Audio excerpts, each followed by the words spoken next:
The date is May 19th, 2019. And after the busy day you just had, you now finally have time to sit down and watch the final episode of your favorite show and possibly one of the best TV shows ever, because to you, it is peak fiction. Game of Thrones. For almost 8 years, you've been following this story of epic stature. And tonight, it all comes to an end. You have this bittersweet feeling wash over you. You're sad to see this masterpiece end. But you know that all good things must come to an end. So you take a moment, collect yourself, get your thoughts all in order. And now, it is time to watch the finale. What happened?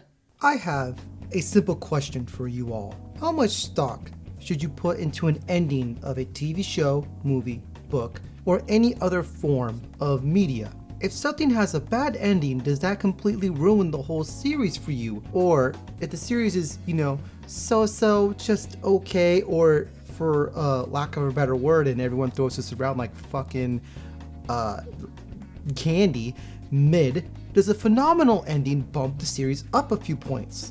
Two series that come to mind when I think about this are Dexter and Breaking Bad. Dexter has a garbage, hot fucking dumpster fire of an ending, while Breaking Bad has an amazing ending and pretty much perfect in every possible conceivable way, in my humblest of opinions. For me, if something doesn't have a good ending, I can't help but to feel my time was wasted. Like, I just went on this journey with these characters, and if the ending isn't up to par, well, I just feel gypped. Now, I'm not asking that every ending has to be perfect, 10 out of 10. All an ending needs to do in my book is just stick the landing. Tie things up nicely for the most part, maybe leave some things open-ended, or just up to the audience to decide or speculate. Okay, how about this? Can you imagine if Naruto didn't become Hokage at the end? Oops, I guess that's spoilers from Naruto. Sorry about that. This thing that has been built up from the very start, and at the end Kishimoto's like, Lamau, he ain't gonna be Hokage. What the fuck do you think this is, bitch? After following this story for, how long did Naruto run for? Jesus fucking Christ, 15 years for both the manga and the anime? Holy shit. Yeah, can you imagine investing 15 years of your life to a story and the ending didn't deliver? Good God, One Piece better have a good ending, or else I feel like World War III is gonna break out. Now, I understand there is some stuff that happens behind the scenes that could lead to a scuffed or a rushed ending. A good example of this is Bleach. Kubo was building up so much stuff in his final arc. And then Jump came in, was like, hey buddy, thanks for all the service over these years, and we know you probably wanted to end this series like years ago, and even though we kind of forced you to continue, you have 3 chapters to wrap this up, okay? Good, thanks for everything, buddy. Side note, I hope Kubo can put whatever content he had to cut into this new Bleach anime so we can get a proper ending. Now, the reason I wanted to make this video and why I'm talking about endings for different shows is that there's 2 anime that I have watched and I love them both, like, a lot. However, one has a nice ending and the other has a, how do I put this? Less than desirable ending. Yeah, that's putting it nicely there. The 2 anime that I'm talking about are Wonder Egg Priority and Vivy. Now, why did I pick these 2 specifically? Well, both of these series came out around the same time. Along with that, these are both anime original projects.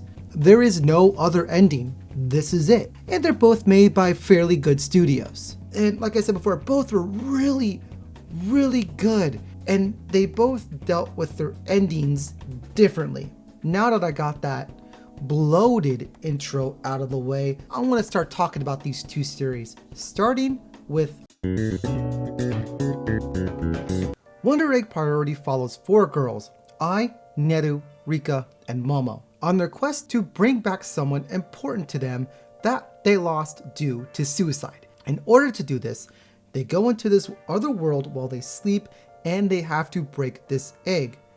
Yes, it is called a Wonder Egg. And they get these eggs from these 2 mannequin-looking mofos. Once the egg hatches, a person comes from it. All the girls that hatch from these eggs are girls that have committed suicide, and their trauma that caused them to commit suicide is in this other world with them. It's up to these 4 girls to protect the girls who have hatched from these eggs, and they have to beat their trauma so they can pass on, for lack of a better term.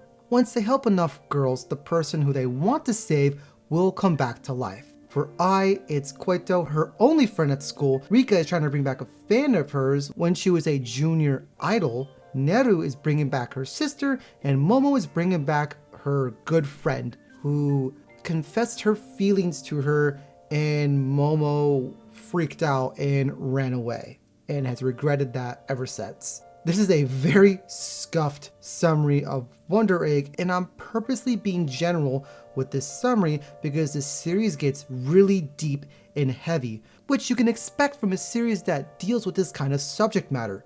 Plus, there's a lot to talk about, and I'm thinking I want to do a deeper review of this series, and hearing about the trauma of some of these girls is really hard to listen to because what some of these characters have gone through feels so real. Like, one of the girls couldn't handle all the pressure that her coach was putting on her, plus the coach was beating her as well.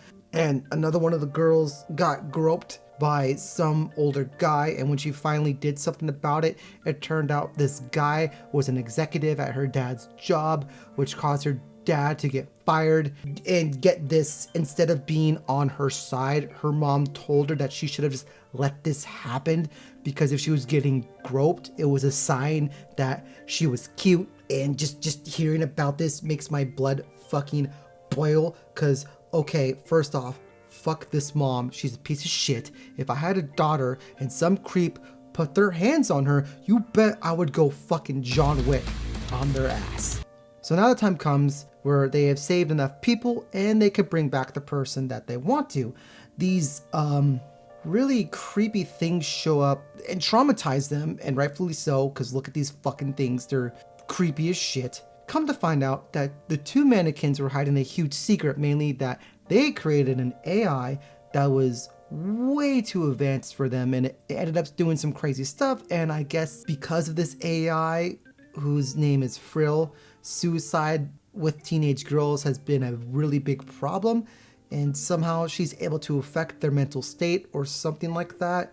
I'm not too sure about the exact details because the show doesn't really fully explain it. Uraraka and Aka ask the girls if they want to continue saving more girls in the other world and potentially take on Frill and these creepy fucks. Momo decides not to continue, still being haunted from the last time they entered the world. Rika wants to get revenge on the thing that killed her cute little pet turtle, which it's fucking brutal. Uraraka and Aka don't want her to come back because they feel like Frill will just take advantage of her mental state. Neru is still good to go, and Ai is on the fence until she appears in a Wonder Egg. Oh yeah, forgot to mention that there are different worlds in the show, and in one of these worlds, Ai commits suicide. So she ends up saving herself, and that's how the last episode ends. Now, I really didn't have a problem with the pacing in the show.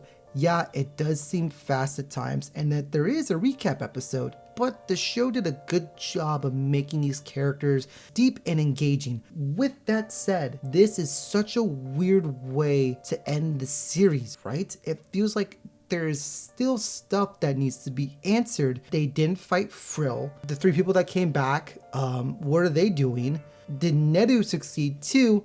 Oh good, there's an extra episode, and now we can get a proper ending. And good news, this special episode is 40 minutes long. We're in for a treat, right? Wrong.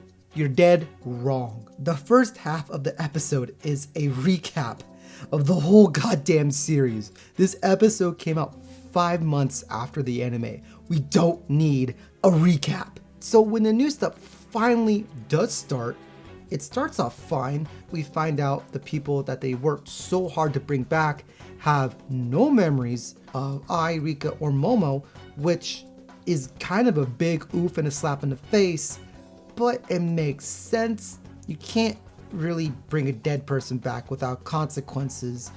What was that one show that has that great quote? Humankind cannot gain anything without first giving something in return. To obtain, something of equal value must be lost. Yeah, that one.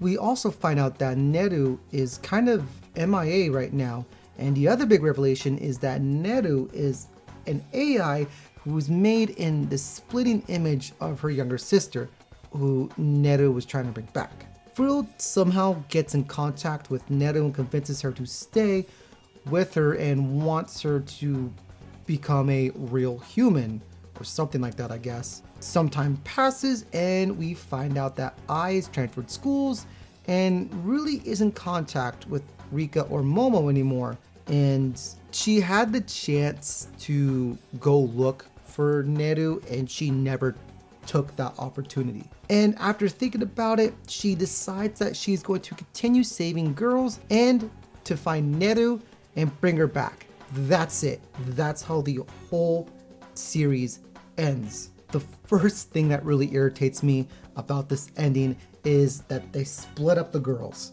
These 4 went to hell and back, and you're just gonna have them go their separate ways. I get you make friends when you're younger and sometimes you just drift apart, and that's natural. That's life. However, I think if you have a bond like this and you go through life or death situations, it's not a stretch to say that there's a higher chance you're going to be friends for life. Second, Frill is still out there being a menace. Like what's up with that? I understand if they were trying to use Frill as like an analogy for suicide. It's almost a nearly impossible task to eradicate suicide because it's such a complex issue. Like if that's what they were trying to say, I get it, but this isn't it, dog. What also really grinds my gears is that there's basically 2 recap episodes. I get if you're having production problems or you can't deliver that new episode, that a recap episode is a good band-aid to help with issues. But you have a limited amount of time to tell a story. You wasted basically 2 episodes on a recap. That's bullshit, and I'm sorry. That special episode could have been so much better if they didn't have the first half be a recap. Now, if sometime in the future that there is a second season, because it really did feel like they wanted to set up and expand upon the world and the characters, I will be very happy and I will take back all those criticisms. But for now, fuck this ending. Vivy is about an AI named, well, you guessed it, Vivy. And in this world, all AIs have a mission programmed into them, and those missions are supposed to be carried out during their whole operation cycle. Vivy is a songstress at an amusement park, and her mission is to make people happy and smile with her songs. All she wants to do is sing on the main stage at Neoland, but she struggles to even get an audience on the smaller stage that she's performing on. 100 years in the future, there's an AI uprising and they start killing humans indiscriminately. And as you can guess, this causes war to break out. In order to stop this tragic future from happening, this scientist sends back this advanced AI, which is named Matsumoto, to recruit Vivy to assist in this century-long plan. It's basically Terminator, but if Arnold was an idol. Awesome idea, right? Now, I know what you're thinking. Hasn't this basic plot been done to death? What makes this different? What makes this stand out is that the AI don't really act like computers a lot of the time.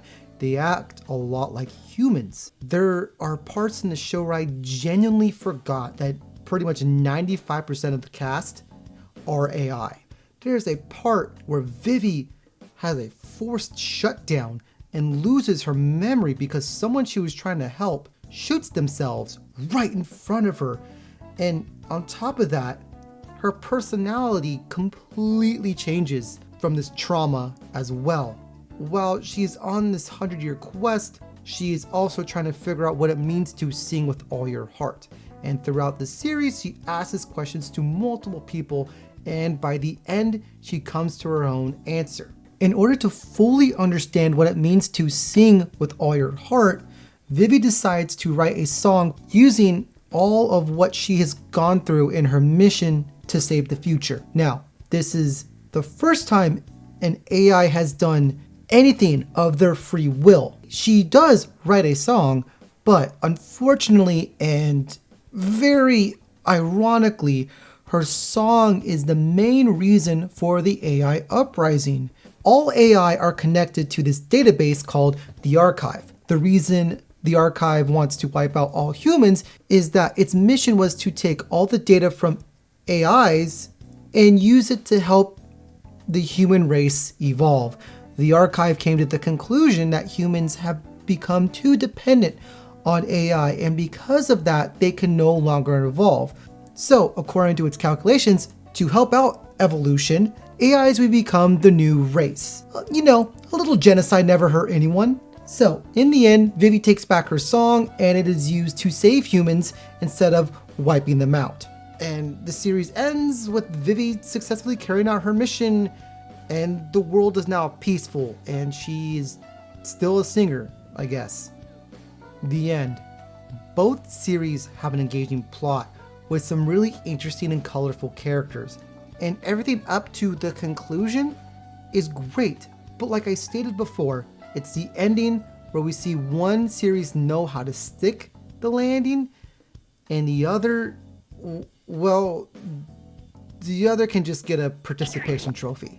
While Vivy seemed focused from the start all the way through, Wonder Egg started off firing off on all cylinders, and it feels like it bit off more than it can chew. I feel like the story they wanted to tell just wasn't possible to fit in 12 or 13 episodes, which is really sad, because if Wonder Egg had a half decent ending, I would say it's better than Vivy. But because of the last couple episodes, while still good, kind of lacked focus and tried to do way too much in such a short amount of time. I mean, I talked way more about Wonder Egg than Vivy, and I'm probably gonna make a full video on Wonder Egg talking about the whole series, because there's so much more to talk about.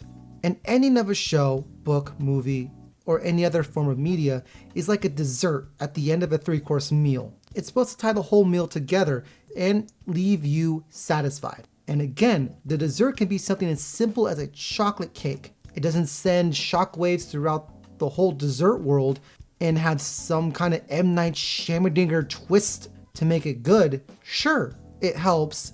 I mean, there's a reason why, even though School Days is one of the worst things I've ever laid my eyes on, it's definitely memorable because of its ending. Because there's a boat. But this reinforces the power that an ending can have on a series. To me, the reason why I care so much about how something ends is I want to feel like I just didn't waste my time investing into something and have the payoff not be worth it. Sure, some people say, well, sometimes it's more about the journey than the destination. And to all the people who say that, I ask you one simple question. You haven't watched Game of Thrones all the way through, have you? I hope you guys were able to understand what I was saying in that video. That topic has been living rent-free in my head for the longest time, so I really wanted to make a video about this. Let me know if you guys share the same opinions as I do, or if they're slightly different. I would love to hear what you think about this subject. And if you agree with me with Wonder Egg dropping the ball on their ending. If you did like this video, please follow me on all my socials like Facebook, Instagram, Twitter, and I have been streaming a lot more, so come see me on Twitch. I'm TKashikoi, and I'll see you next time.